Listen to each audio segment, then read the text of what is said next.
Hello guys, bersama saya lagi dalam Alright Noper Channel. Perkembangan terkini berkaitan dengan perbicaraan kes saman fitnah RM3 juta ringgit ya terhadap Papa Gomo yang dikatakan membuat fitnah hasutan ya terhadap keluarga Lim Guang Eng. Jadi apa yang berlaku hari ini di mahkamah sebab semua agak-agak mengejutkan. Ya, apabila kaki penfitnah penghasut yang digelar Papa Gomo ini mengaku dia bukan Papa Gomo. Aduh. Bila kantoi lain cerita. Bila kantoi mengaku dia bukan Papa Gomo dan sebagainya. Sedangkan seluruh rakyat Malaysia tahu bahwa individu yang digelar Papa Gomo itu tidak lain tidak bukan. Melainkan ya musang berjanggut ini. Musangka, monyet berjanggut ini. Jadi sahabat semua, saya ingin memberikan sedikit ya maklumat ataupun perkembangan ya berkaitan dengan perbicaraan membabitkan aktivis Perikatan Nasional ini ya yang menafikan yang mana beliau menafikan bahwa katanya dia bukanlah aktivis yang digelar ataupun blokor Papa Gomo itu. Wah, ini dia. Jadi mari kita lihat soal jawab yang berlaku ya di mahkamah. Jadi bekas Esko Pemuda UMNO yaitu Muhammad Wan Azri Wanderis hari ini menafikan dia adalah sebagai personality dalam talian kontroversi dikenali sebagai Papa Gomo. Dalam perbicaraan di Mahkamah Tinggi Kuala Lumpur hari ini, aktivis Perikatan Nasional itu juga menafikan dia seorang penulis blog politik. Azri memberi keterangan tersebut dalam kes saman fitnah yang dikenakan terhadapnya oleh Lim Guang Eng dan anak bekas Menteri Kewangan terbabit, Klin Lim. Pasangan anak beranak itu menyaman Papa Gomo ini ya berhubung dakwaan di Facebook mengenai wang tunai RM2 juta yang tidak diisytiharkan dibawa masuk ke Singapura pada 29 Februari 2020. Ya, Papa Gomo membuat penafian itu ketika disoal balas oleh Peguam Lim dan anaknya Simon Murali petang ini. Katanya, ya saya bukan blokor. Itu antara jawaban daripada Papa Gomo. Lalu ditanya, adakah kamu Papa Gomo? Saya tidak setuju. Itu antara jawaban balas apabila ditanya oleh pihak peguam kepada Lim Guang Eng. Defendant juga tidak bersetuju dengan cadangan peguam bahwa dia mentadbir akaun Facebook yang membuat dakwaan itu. Sebaliknya dia mendakwa akaun berkenaan dikendalikan oleh peminatnya. Peminatlah pula, sebelum ini admin, sekarang peminat. Aduh, mana satu yang betul? Azri juga menjelaskan bahwa akaun pribadinya menggunakan nama sebenar sepenuhnya dan menjadi tempat dia berkongsi video secara langsung setiap hari. Itu sekarang lah, sebelum ini memang terkenal dengan gelaran Papa Gomo. Walaupun katanya akaun Facebook saya telah ditutup oleh SKMM tahun lepas. Itu antara kenyataan beliau. Lim dan Klin berhujah bahwa Azri adalah pentadbir akaun Facebook Papa Azri yang membawa dakwaan hantaran berunsur fitnah pada 14 Mac 2020. Bagaimanapun dalam pembelaannya, Azri menafikan sebagai pentadbir akaun tersebut dan mendakwa saman sivilukan adalah satu penganiayaan politik.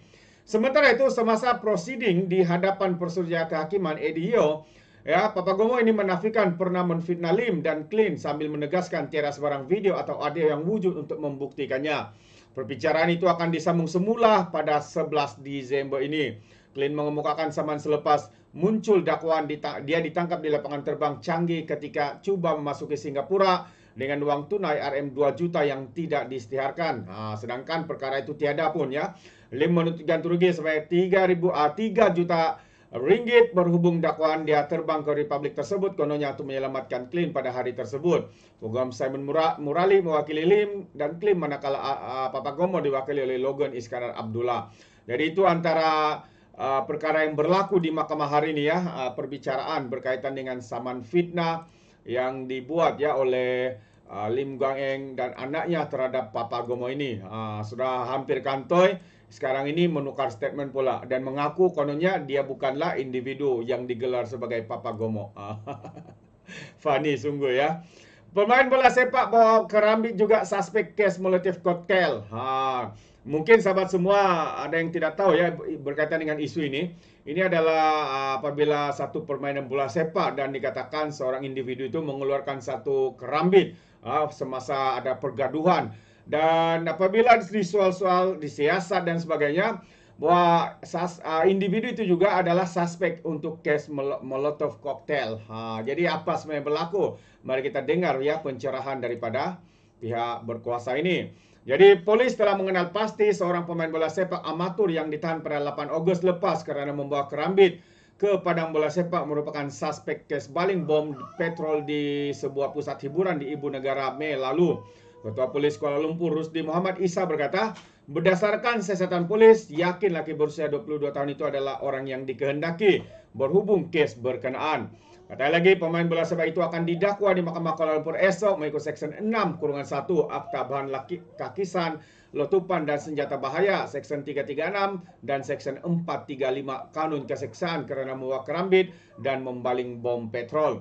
Polis mengenal pasti pemain bola sepak itu terbabit sebagai suspek Molotov cocktail berdasarkan siasatan rakaman percakapan saksi, rakaman kamera litar tertutup CCTV dan pengecaman. Katanya dalam satu sidang media selepas majlis serah terima tugas Ketua Daerah Putrajaya di Putrajaya hari ini. Lelaki terbabit dikesan membawa kerambit ke padang ketika berlaku perselisihan faham dalam perlawanan bola sepak di pusat bola sepak KLFA pada 4 Ogos yang lalu. Gambar kejadian berkenaan menjadi tular di media sosial ketika ini. Itu antara satu perkara yang agak mengejutkan kita sahabat semua. Rupa-rupanya individu itu adalah seorang yang berbahaya dan juga dikehendaki oleh pihak berkuasa. Itu dia. Jadi bagaimana pandangan anda sahabat semua?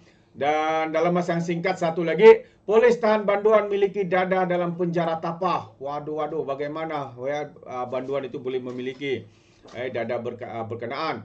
Seorang warga Iran yang sedang menjalani hukuman di penjara Tapah didapati memiliki dada jenis heroin tengah hari semalam. Ketua Polis Perak Azizi Mat